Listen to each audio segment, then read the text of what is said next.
तारीख में ये सबसे बड़ा मुसलमानों का प्रोटेस्ट था।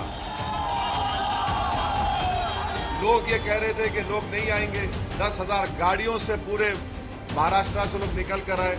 अब रहा सवाल, सेकेंड प्रोटेस्ट भी होगा, मुंबई में होगा। अगर हमारे डिमांड्स को महाराष्ट्र सरकार नहीं मानेगी तो आजाद मैदान में परमिशन लेकर हम यहाँ प्रोटेस्ट करेंगे। शेर आया है वहाँ से लश्कर लेकर, हम सब इस्तिकबाल कर रहे हैं यहाँ पर और जाएंगे सरकार को बोलेंगे कि अरेस्ट करो रामगिरी, जिसने हमारे हुजूर मोहम्मद मुस्तफा सल्लल्लाहु अलैहि वसल्लम की शान में गुस्ताखी की। अरेस्ट करो, जो बोला मस्जिद में घुस कर चून चून के मारेंगे, आएगा तो टांग पे, जाएगा तो ट्रचर के ऊपर ही। दिखा दी हमने ताकत, हम चाहते संविधान देंगे अभी जाके। देश संविधान से चलेगा, कायदे कानून से चलेगा, किसी की दादागिरी से धांधली से नहीं चलेगा। भाई साहब, आपका जो ऑर्गेनाइजेशन का जो झगड़ा है सेबी के मैडम से, झगड़ा करो ना उससे। अरे सुन तो, अरे मेरे को जवाब देना मेरा काम है। तुम नहीं, आप देखिए, हम जवाब देंगे, हम जवाब देंगे, हम जवाब देंगे, आप जवाब नहीं देंगे। आप सवाल कर लिए, सुनो अभी। आप जैसा चाह रहे नहीं दूंगा मैं। आप मोदी है क्या?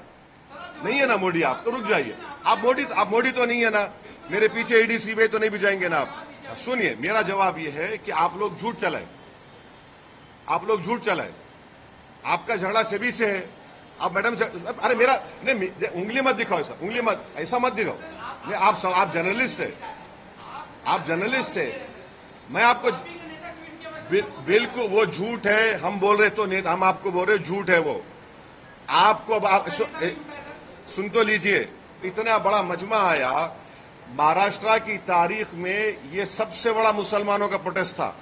सुन तो लीजिए, शायद आपकी पैदाइश से पहले एक प्रोटेस्ट मुंबई में हुआ था शाबानों के वक्त, उतना ही बड़ा प्रोटेस्ट हुआ। लोग ये कह रहे थे कि लोग नहीं आएंगे, 10,000 गाड़ियों से पूरे महाराष्ट्र से लोग निकल कर आए। पीसफुल प्रोटेस्ट था, पीसफुल प्रोटेस्ट में बात हुई और वो बात हम रखे। अब रहा सवाल, सेकेंड प्रोटेस्ट भी होगा, मुंबई में होगा। अगर हमारे डिमांड्स को महाराष्ट्र सरकार नहीं मानेगी तो आजाद मैदान में परमिशन लेकर हम यहाँ प्रोटेस्ट करेंगे और ये प्रोटेस्ट जारी होगा। वारिस भाई, आप भी साथ में आए हैं इनसे मुलाकात करने के लिए, इतना बड़ा। हम लोग इनका इस्तिकबाल कर रहे हैं महाराष्ट्र बॉम्बे के बॉर्डर के ऊपर। शेर आया है वहाँ से लश्कर लेकर, हम सब इस्तिकबाल कर रहे हैं यहाँ पर और जाएंगे सरकार को बोलेंगे कि अरेस्ट करो रामगिरी, जिसने हमारे हुजूर मोहम्मद मुस्तफा सल्लल्लाहु अलैहि वसल्लम की शान में गुस्ताखी की। अरेस्ट करो, जो बोला मस्जिद में घुस कर चून चून के मारेंगे, आएगा तो टांग पे, जाएगा तो ट्रचर के ऊपर ही। दिखा दी हमने ताकत, हम चाहते संविधान देंगे अभी जाके। देश संविधान से चलेगा, कायदे कानून से चलेगा, किसी की दादागिरी से धांधली से नहीं चलेगा। हम चाहते हैं कि इनको अरेस्ट किया जाए और सरकार को मानना पड़ेगा कि हम भी यहाँ के शहरी है। अगर वारिस पठान बोलता तो अंदर जाता। आज तक सलमान अजहरी साहब, जिन्होंने किसी का नाम लिए बिना अशार पढ़ा, उसको जेल में डाल दिया, 1 साल हो गए, और इनको क्यों अरेस्ट नहीं करते? संविधान इक्वलिटी की बात करता है, इसलिए हम जाएंगे, संविधान देंगे और उनको सिखाएंगे कानून कायदा किस तरह से आपको पालन करना चाहिए। इस समय इम्तियाज जलील मौजूद है। इम्तियाज भाई, आप इतना बड़ा लाव लश्कर लेकर जा रहे हैं, वजह क्या है? मुंबई कूच करने का ये तिरंगा रैली का मकसद क्या है? सरकार ने मुझे बुलाया है, महाराष्ट्र की पुलिस ने मुझे बुलाया है, क्योंकि मैंने उनको कुछ वक्त दिया था कि अगर जो गुनहगार है, जिसके ऊपर 60 FIR रजिस्टर हो चुकी है, अगर कोई ये कह रहा है कि मैं मुसलमानों को मस्जिदों में घुस के तो चुन चुन कर मारूंगा और पुलिस उसके ऊपर कार्रवाई नहीं कर रही, तो मैंने उनको 5 दिन का वक्त दिया था। अगर ये वक्त के अंदर अगर तुमने कार्रवाई नहीं करे तो 6ठे दिन से मैं मेरी कार्रवाई की शुरुआत करूंगा, और उसी का नतीजा है उन्होंने कार्रवाई नहीं की। इस वजह से मैं यहाँ पर आया हूँ उनको एक संविधान की कॉपी गिफ्ट करने के लिए, ये बताने के लिए कि देश कायदे कानून और संविधान से चलेगा, तुम्हारी गुंडागर्दी से नहीं चलेगा। सरकार का कहना है वो एक जो है क्रिमिनल प्रोसेस है, कानूनी प्रोसेस है, FIR दर्ज हो चुके हैं, जो कानूनन कार्रवाई होगी वो की जाएगी। मुख्यमंत्री ने कहा है आज फिर से। किस ज्ञानी मुख्यमंत्री ने कहा? ये वही मुख्यमंत्री है जिसने वो रामगिरी के बारे में उसके बाजू बैठकर ये कहा था कि मैं तुम्हारे बाल को भी धक्का नहीं लगने दूंगा। ये मुख्यमंत्री कायदे कानून हमको सिखा रहे हैं। कायदे कानून हमको भी बहुत अच्छे तरीके से समझ में आता है, इसमें बहुत ज्यादा ज्ञान हमको बांटने की जरूरत नहीं है। मस्जिद मंदिर के अंदर घुस के हम मारेंगे करके जो मैं कभी नहीं कहूंगा, क्योंकि मेरी संस्कृति और मेरा मजहब इजाजत नहीं देता। मुझ पर आप कार्रवाई नहीं करेंगे क्या? देश के अंदर 2 तरह के कानून है। तो सरकार पे क्या? ये जो तुम्हारे प्यादों को छोड़े हुए ये कुछ भी बोलेंगे और हम सुनने का काम करें। बहुत हो गया सुनने का। लश्कर लेके आए हैं हम, हम पूरी ताकत के साथ यहाँ पर आए हैं और हुकूमत को आगाह करने के लिए आए हैं।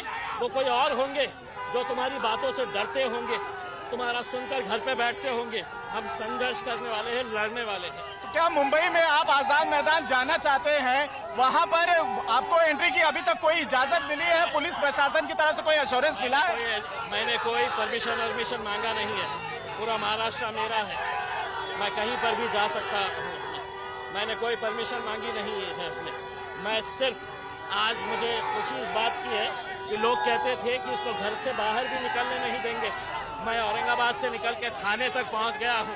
वो थाने जो मुख्यमंत्री का घर है, यहां तक पहुंच गया हूं इतना बड़ा काफिला लेकर। आप कह रहे हैं मुख्यमंत्री को चुनौती देने की कोशिश कर रहे हैं? नहीं दे रहे हैं।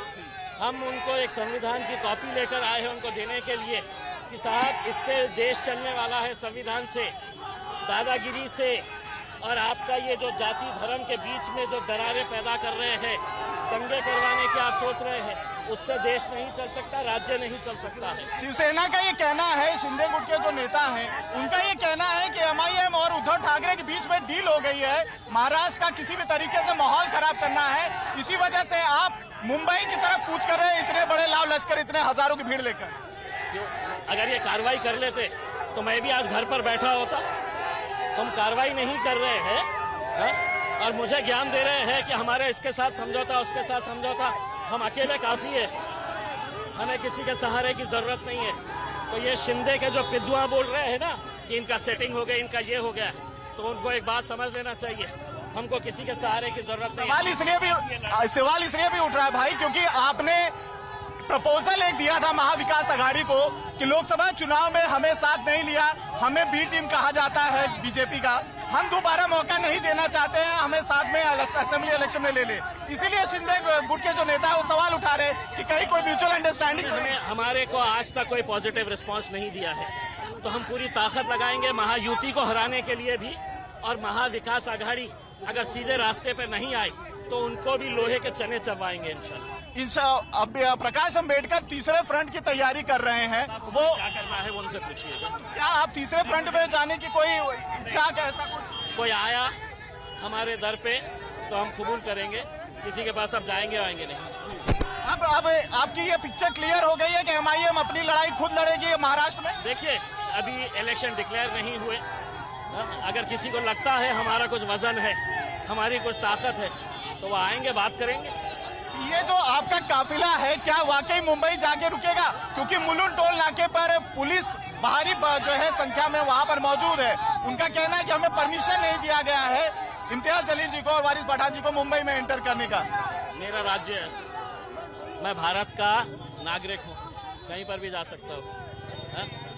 तुम मेरे शहर में आए तो तुमको परमिशन की जरूरत नहीं पड़ती, मैं तुम्हारे शहर में आऊंगा तो मुझे भी परमिशन की जरूरत नहीं है, मैं कहीं पर भी जा सकता हूँ। आपको ये मतलब ये जो शक्ति प्रदर्शन हो रहा है इसको आप जायज समझते हैं? इतनी भारी संख्या में अगर लोग मुंबई में जाएंगे क्या हालत? ये सभी लोगों का गुस्सा है।